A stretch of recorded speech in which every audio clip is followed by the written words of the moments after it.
Hello everyone, welcome to our channel Shiviforensics, the Truth Seekers. Myself Rajani Priya, volunteer from Shiviforensics. In this video, we'll know about a historically sensational incident that led to many amendments in our law. It's Mathura's rape case, a spine-chilling tale that changed our history. In this, we'll see what actually the case is, how it occurred, the evidences that were considered for forensic analysis, how the proceedings in the court occurred, and the verdict of this case. Mathura's case, or the case of Tukaram versus the state of Maharashtra, that occurred on 26 March 1972, a case of custodial rape. Custodial rape is the sexual assault committed by a police official or any government official when on duty.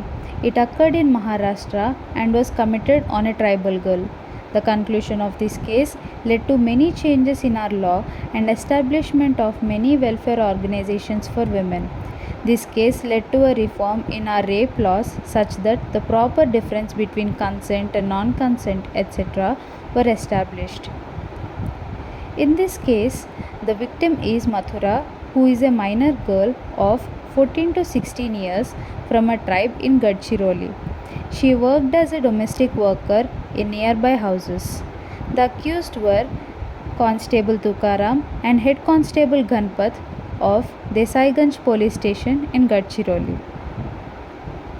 Now let us know what actually happened in this case.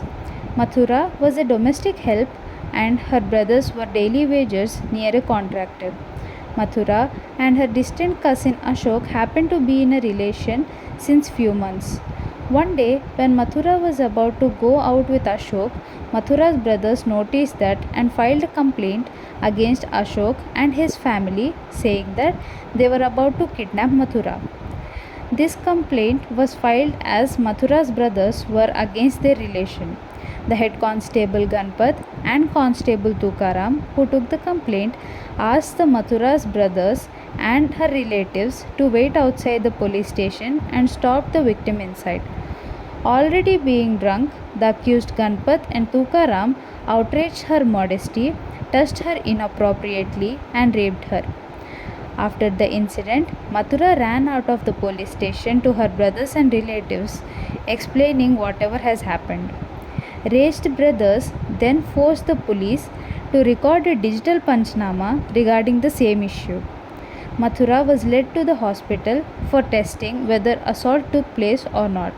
The alcohol bottles at the police station and the semen stains from the undergarments of the accused were collected.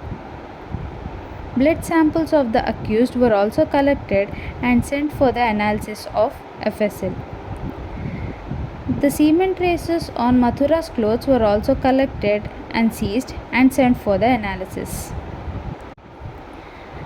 The forensic reports suggested that the semen traces on victims' clothes and undergarments of accused were identical. The blood samples of the accused has considerably high amounts of alcohol, and the same was corroborated by the alcohol bottles found in the station's trash.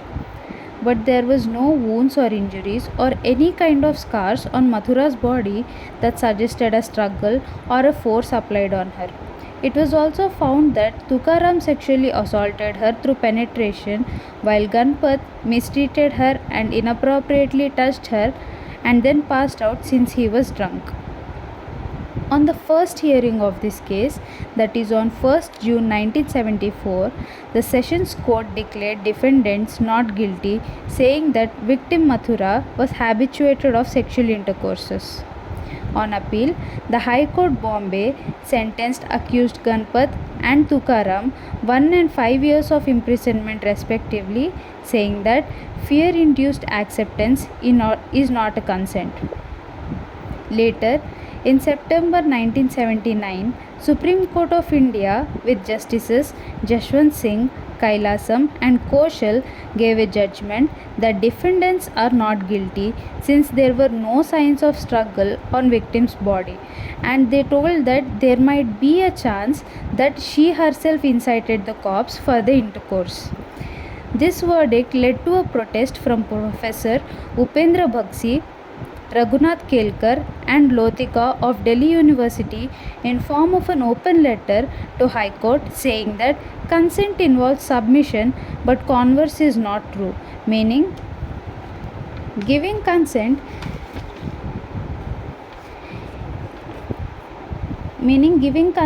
is giving permission, but giving a permission does not necessarily mean that giving a consent. Further, many people started rallies and few women organizations were formed that wrote, "Is premarital sex too antisocial that it gives license for the Indian police to rape young girls?" Many debates, arguments took place. Many child and women care organizations were formed. All these chaos led to the changes in our criminal laws. IPC section 376, which is punishment for rape, underwent an amendment with addition and enactment of 376A, 376B and 376C along with 376D of IPC, which made custodial rape punishable and established rules for considering difference between consent, forced consent, etc. This amendment, done on 25th December of 1983, embarked a major turning point in our legal history.